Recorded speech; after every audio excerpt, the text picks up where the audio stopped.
What I would say is, and this is true for no matter how much XRP you have, or whatever digital asset, or whatever investment you've made, the families that have generational wealth, somebody planted seeds for trees that they never planned to sit under.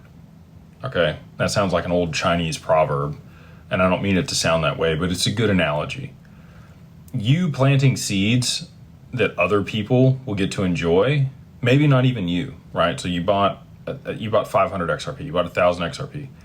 It's going to take a while for that to get to a high enough price where that's a meaningful, like, generational wealth. I consider like more than 20 million or 50 million generational wealth.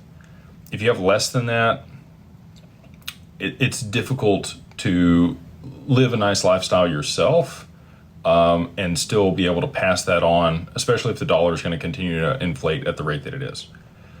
I think that that's going to get shored up. That's a different conversation. But as constraints sit today, future generations are going to need a lot of money in order to be well off or be afforded opportunities. So, to have $20 million, let's say you had 200 XRP, okay? To have, well, my phone's up here to do the math.